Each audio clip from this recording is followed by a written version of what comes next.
नमस्कार। आप सभी का हार्दिक अभिवादन, अभिनंदन। 3 ओमकार से शुरू करेंगे कार्यक्रम को। रीढ़ की हड्डी सीधी, कमर गर्दन सिर तीनों एक लाइन में। अपनी मुद्रा धारण कर लीजिए। चेहरे पे लाइए गहरी प्रसन्नता और सारा ध्यान श्वास प्रश्वास पर। Slow, relax, deep, gentle breathing. जितना धीमा, सहज, गहरा, लंबा श्वास भर सकते हैं बिना किसी तनाव के। 3 ओमकार तीनों चक्रों पे ध्यान करते हुए श्वास को भरिए।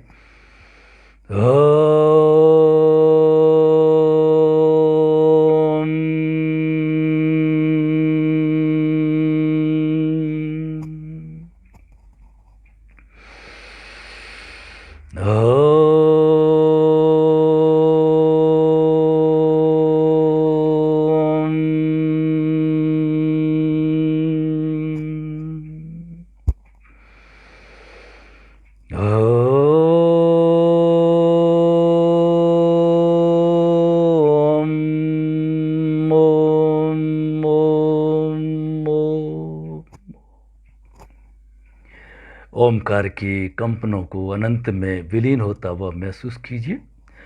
फिर दोनों हथेलियों को आपस में रगड़ के मुंह में हवा भर के हाथों को नीचे से ऊपर, ठुड्डी से कानों की तरफ, नाक से कानों की तरफ, गर्दन के पीछे, चेहरे पे, सारे शरीर में स्पर्श करके ओम शांति शांति। नमस्कार। पहले दिन हमने चर्चा की मैं कौन हूँ, हु एम आई, और उसको हमने अलग अलग उदाहरणों से समझा। और उसका अर्थ था ये कि मैं जो नित्य है, शाश्वत है, वो आत्मा हूँ। मैं ये शरीर नहीं हूँ। ठीक है ना। इस शरीर और आत्मा का जो मेल है ना, इसी का नाम माया है।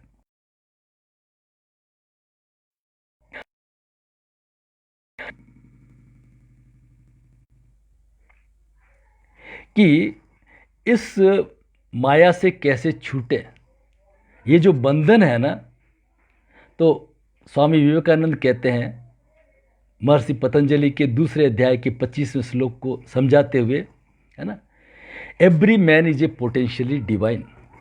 हर मनुष्य दिव्य है। ये दिव्यता जो है वो अव्यक्त रूप में है। मीन्स हर आदमी में आत्मा है, हर आदमी में परमात्मा स्वरूप, हर आदमी परमात्मा स्वरूप है। उस अपने निज स्वरूप को समझना, उस अव्यक्त दिव्यता को दिव्यता में प्रकट करना जीवन का उद्देश्य है। और जब तक नहीं करेंगे तो ये रीबर्थ साइकिल हमारी चलती रहेगी। तो पहले दिन मैं कौन हूँ, दूसरे दिन मेरे जीवन का उद्देश्य क्या है, उस अव्यक्त दिव्यता को दिव्यता में प्रकट करना। फिर स्वामी जी बताते हैं कि इस मार्ग तक जाने के लिए आप भक्ति योग, ज्ञान योग, कर्म योग और राजयोग से जा सकते हैं। किसी एक को काम में लेकर के, एक या दो को काम में लेके, या 2 या 3 को भी साथ में लेकर के भी आप उस लक्ष्य तक पहुंच सकते हैं। ठीक है। स्वामी जी आगे बताते हैं कि अगर आप राजयोग को एज ए व्हीकल काम में ले लेते हो, साथ में जोड़ लेते हो, तो it will accelerate your speed. आपका जो प्राप्ति का समय कम हो जाएगा, आप जल्दी से उसमें आगे बढ़ सकते हैं। ठीक है ना। क्योंकि आज के समय में ध्यान करना, है ना, सतत ध्यान में रहना, ये थोड़े डिफ़िकल्ट वर्क है। ये हर एक के लिए संभव नहीं है ना। तो भक्ति में पिघलना, ये राजयोग जो है ना, बड़ा सिंपल है। तो राजयोग की क्या 8 स्टेप्स है ना। तो पहले जो 5 है उसको हम बहिरंग योग कहते हैं। यम, नियम, आसन, प्राणायाम, प्रत्याहार। ठीक है। वहाँ तक हमने संक्षेप में चर्चा की। इसके बाद में अंतरंग योग है, धारणा, ध्यान, समाधि। ये तीनों एक ही है। जैसे first year, second year, third year होता है ना, एक दूसरे का थोड़ा अच्छा रूप है, धारणा, ध्यान, समाधि। आज हम उसमें प्रवेश करेंगे। इसके साथ में हमने प्राणायाम को समझा, प्रत्याहार को समझा। ठीक है ना। पहले थोड़ा एक कहानी से शुरू करता हूँ। प्राण का क्या महत्व है, ये तो बताने की कोई ज़रूरत ही नहीं है। हमारे जीवन में प्रवेश करने से जीवन समाप्त होने तक जो उसका सूचक है, जो उसका साथ निभाने वाला है, उसका नाम प्राण है। प्राण है तो जीवन है, प्राण नहीं है तो जीवन नहीं है। कितनी इम्पोर्टेंट चीज़ है, ठीक है ना। हमने बीच में एक और चीज़ पढ़ी कि इतना इम्पोर्टेंट अमूल्य शरीर जो परमात्मा ने दिया है ना, तो इसका कोई ऑपरेटिंग मैनुअल भी होना चाहिए।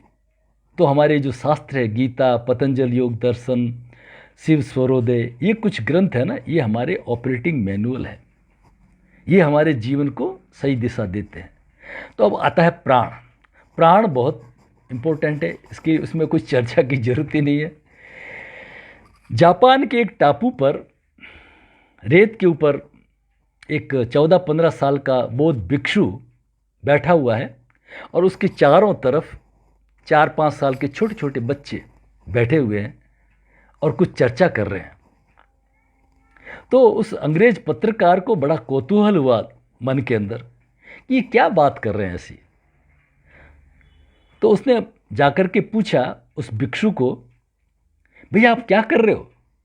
उसको बड़ा आश्चर्य हो रहा था, है ना, एक अनुशासन के साथ में बातचीत हो रही है। तो उस भिक्षु ने कहा कुछ नहीं। उसको भी अचंभा हुआ। उसने कहा आप नहीं जानते, ये इन बच्चों का स्कूल का पहला दिन है और प्राण सबसे जरूरी है, तो मैं इनको प्राण की शिक्षा दे रहा हूं।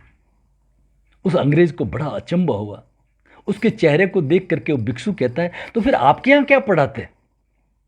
तो हमारे यहाँ तो Lord Macaulay, alphabet, number, baa baa black sheep, twinkle twinkle little star, ये कोई गा लेता है तो बहुत बड़ा है तीर मार लिया। तो ये प्राण की शिक्षा बहुत ज़रूरी है। अब प्रश्न उठता है कि भाई एक एजुकेशन करिकुलम में होना चाहिए, नहीं, उसको छोड़िए। ये कम से कम जो छोटी छोटी चीज़ें हैं आप इन दिनों में समझेंगे, उसके महत्व को समझेंगे।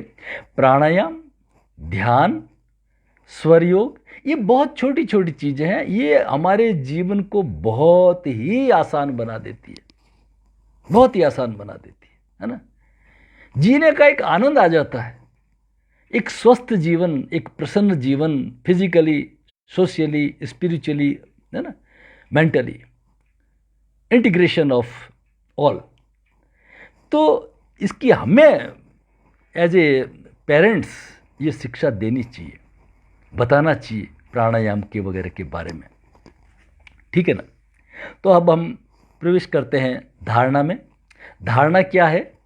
देश बंध चित्तस्य धारणा। पतंजलि कहते हैं देश माने कोई एक स्थान, किसी एक स्थान पर लगातार तेलवत देखते रहना। स्थान बाहर का भी हो सकता है, स्थान अंदर का भी हो सकता है। बाहर आप अपने किसी गुरु की प्रतिमा, अपने इष्ट आराध्य की प्रतिमा, है ना, ओमकार का चित्र, उसके ऊपर ध्यान कर सकते हैं, धारणा कर सकते हैं। और या अपने शरीर का, जैसे आपने भ्रू मध्य पे ध्यान किया, नासिका के अग्र में किया, आपने हृदय चक्र पे किया, कुछ लोग मणिपुर चक्र पे करते हैं, अलग अलग, ठीक है ना। किसी एक देश बंध चित्तस्य धारणा, लगातार उसको शिवलिंग पे किया, है ना। तो ये है हमारा धारणा। तो इसको पतंजलि महाराज क्या कहते हैं, हम योग के आसपास ही रहेंगे। पतंजलि और सांख्य निरीश्वर है, ईश्वर को नहीं मानते। योग सांख्य से ही आया है। तो ज़्यादातर योगी लोग ईश्वर को मानते कम है, लेकिन अब थोड़ा ईश्वर तत्व को मानते हैं, क्रिएटर रूप को अभी भी नहीं मानते, ठीक है ना। पतंजलि कहते हैं क्लेश कर्म विपाक आशय अपरामृष्ट पुरुष विशेष ईश्वर। आप खुद ईश्वर हो, है ना। वो ईश्वर तो तत्व आप में छुपा हुआ है, उसको प्रकट करना आपके जीवन का उद्देश्य है। आप में और कैसे बने, उस ईश्वर तत्व को प्राप्त कैसे करें, ठीक है ना। हम ये करके छोड़ देते हैं कि भाई हम तो ये काम हम थोड़ी कर सकते, ये अपने आप को एक भुलावा देना है। हम ही ईश्वर है ना। जैसे एक डॉक्टर का छोटा बेटा होता है, आप उसके घर में जाते हो डॉक्टर साहब के, है ना, तो बच्चे को कहते हैं डॉक्टर साहब, तो बच्चे कह अरे अंकल मैं कहाँ डॉक्टर। नहीं, आप डॉक्टर नहीं हो, लेकिन आपके पिता है ना, आपको भी बनना है। तो हमारे पिता कौन है, वो परम पिता परमेश्वर है, हमें भी वो बनना है। ये तो बनना है, ये हमारे जीवन का उद्देश्य है, उससे आप छूट नहीं सकते। ये नहीं कह सकते कि ये तो भगवे कपड़े पहने हुए हैं, ये नहीं, उनके लिए नहीं, हम गृहस्थ वालों के लिए सबसे ज़्यादा ईजी और अच्छा है, ठीक है ना। हम विवेकानंद केंद्र से जुड़े हैं, वहाँ की शिक्षाओं से जुड़े, तो एक नाथ रानडे साहब ने एक बहुत अच्छा काम किया। वहाँ जो जीवन वृत्ति होते हैं उसको सन्यासी नहीं कहते हैं, वो सन्यासी होते हैं, वो भगवे कपड़े नहीं पहन सकते, वो साधारण गृहस्थियों वाले कपड़े ही पहनेंगे, ताकि गृहस्थी उनसे दूरी नहीं बनाए। गृहस्थी क्या करते हैं, बहाना मिल जाता, अरे ये तो स्वामी जी है, ये कर सकते हैं, नो, हम ही कर सकते हैं। देश बंद, जैसे ये ओमकार का चित्र है ना, इस तरह से इस चित्र को करीब 3-4 फीट की दूरी पर 1-1.5 फीट की हाइट पे ऊपर रख देते हैं। लगातार हम इस ओमकार के चित्र को देख रहे हैं। अब इसको ऊपर धारणा करना, इसके ऊपर धारणा करने के बहुत सारे तरीके हैं। जैसे आप मान लीजिए आकाश के ऊपर बंद आंखें हैं हमारी, और बंद आंखें आकाश के ऊपर कोई एक सूर्य की कलम लेकर के, जैसे ये सूर्य की कलम है, लेकर के हमने ये शुरू किया, ऐसा चित्र बनाना, ओम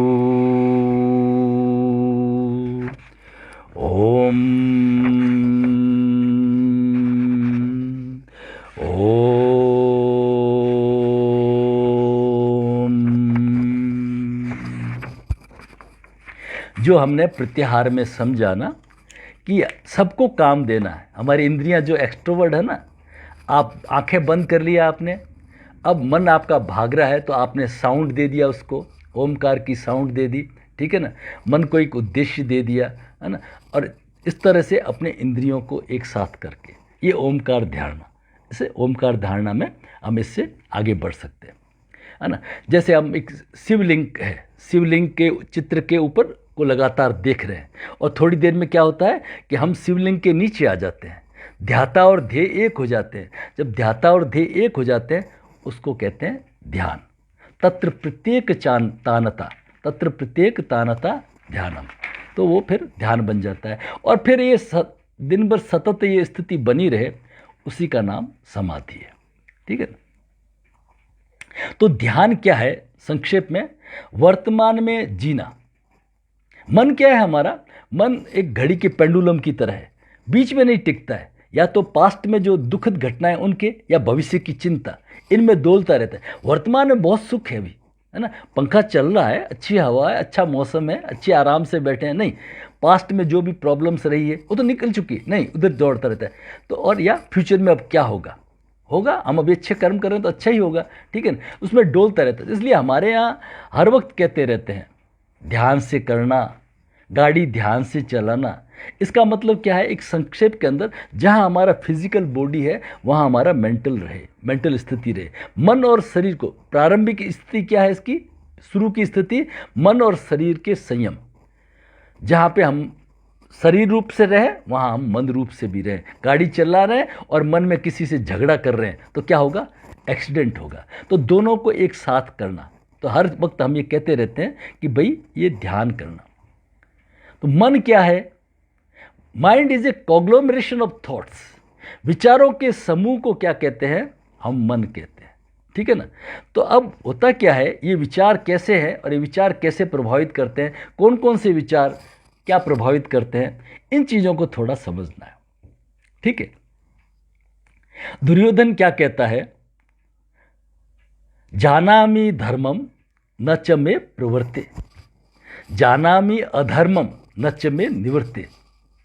आई नो व्हाट इज वर्च्यू, मैं जानता हूं कि धर्म क्या है, सही क्या है, लेकिन मैं उस मार्ग पर चल नहीं सकता। जानामि धर्मम न च मे प्रवृत्ते, और जानामि अधर्म, I know what is wrong but I cannot get rid of it, मुझे मालूम है क्या गलत है लेकिन मैं उससे छुटकारा नहीं पा सकता, ठीक है ना। ये दुर्योधन की स्थिति है। दुर्योधन कौन है, हम सब दुर्योधन है, हमारी स्थिति है, ठीक है ना।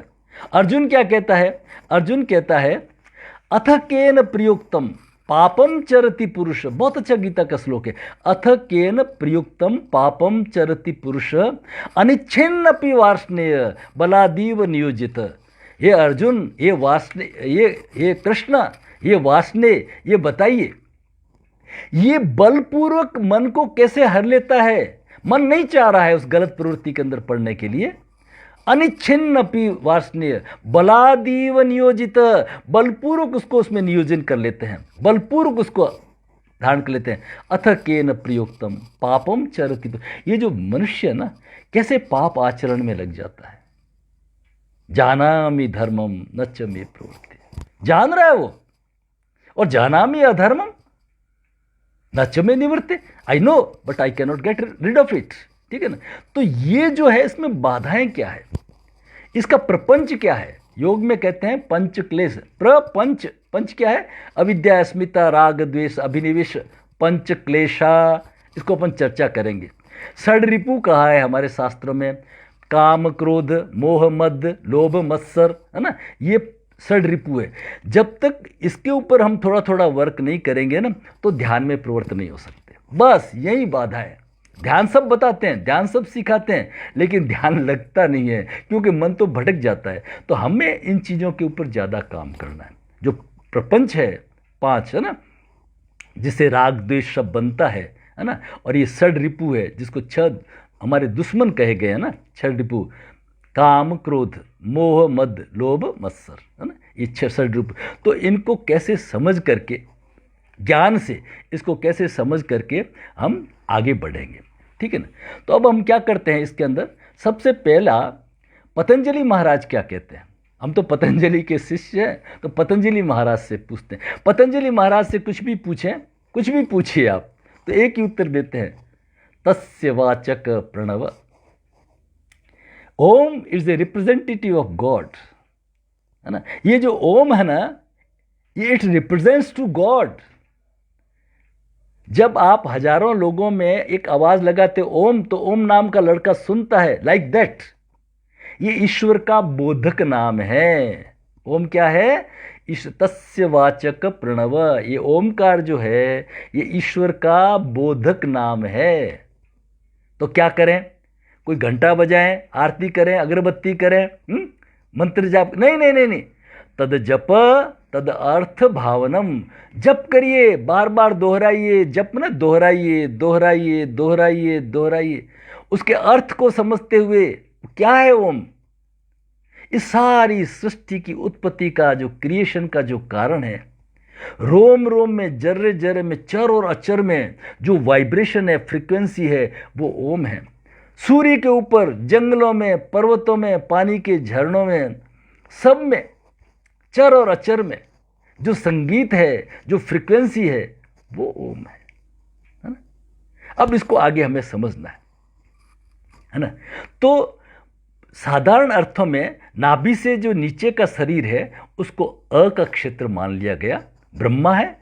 फिर नाभि से कंठ तक ऊ का क्षेत्र है, और ये कंठ से लेके ऊपर माने मकार का क्षेत्र है। नीचे अकार, फिर उकार और फिर मकार। ये फ्रीक्वेंसी है। अकार लोएस्ट फ्रीक्वेंसी है ना। उस फ्रीक्वेंसी को करने से क्या होगा कि बिल्कुल वहाँ उस एरिया में जो भी प्रॉब्लम्स है वो ठीक होगी।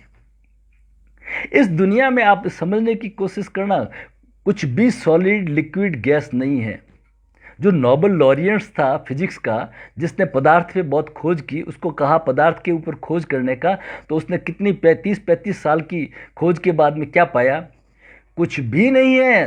There is nothing like solid liquid और गैस, कुछ भी नहीं है, सिर्फ वाइब्रेशन है।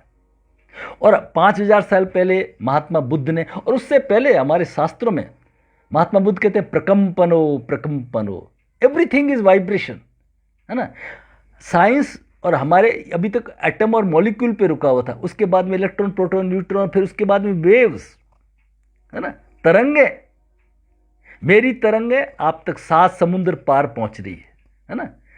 मैं किसी के बारे में पॉजिटिव सोच रहा हूं तो वो वहां पे 7 समुद्र पार भी उसको तरंगे मिल रही है उसको, ठीक है ना। तो ये जो सारा संसार जो है ना, ये तरंगों का है। तो इसको हमारे शास्त्रों में बहुत संक्षेप में षड चक्र भेदन कहा है ना। 6 चक्र है और 7वां सहस्त्रार है। ये हमारा एंटीना है। एंटीना होता है ना, जैसे ये हमारा टीवी का एंटीना है, ठीक है ना।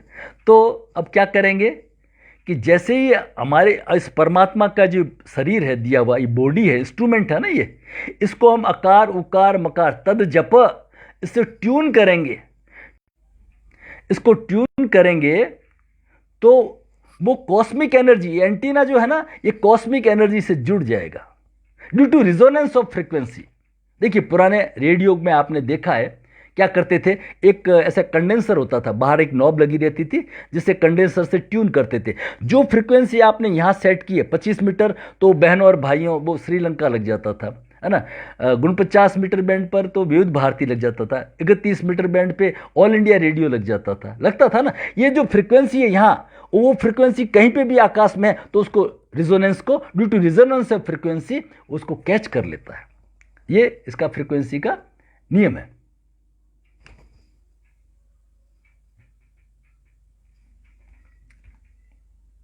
ठीक है, तो हम उस परमात्मा की फ्रीक्वेंसी से जब अ उ म की ध्वनि करते हैं तो ये हमारा एंटीना है। आजकल आप टीवी में देखते ही हैं, ठीक है ना, जो भी फ्रीक्वेंसी आप रिमोट के ऊपर सेट करते हो, है ना, जो स्टेशन आप रिमोट पे सेट, वो फ्रीक्वेंसी कहीं पे भी दुनिया में है तो आपका जो एंटीना है, ये सहस्रार, ये बिल्कुल कमल दल सा है, वो बिल्कुल एंटीना, ये एंटीना उसको कैच कर लेता है ना।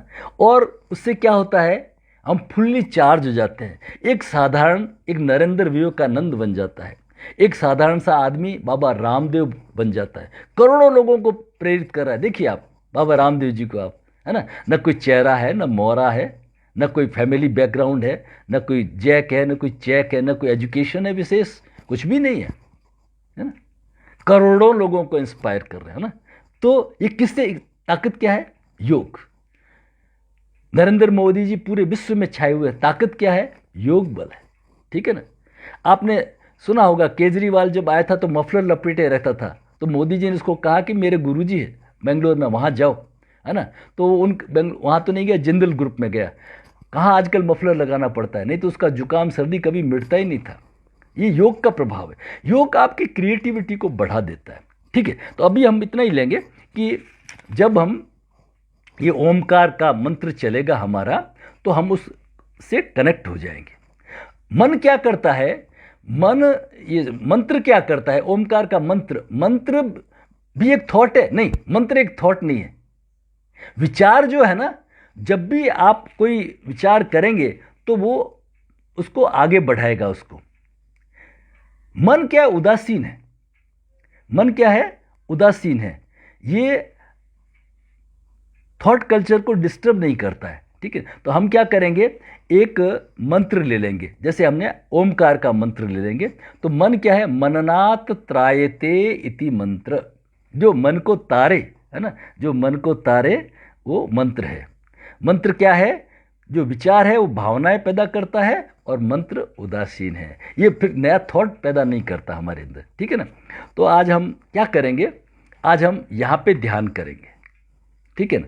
अच्छा, पहले हमने देखिए 2 दिन हमने क्या वर्क किया, एक विज्ञान को हमने समझ लिया कि ध्यान की स्थिति में लिया गया संकल्प हमारा सिद्ध होता है।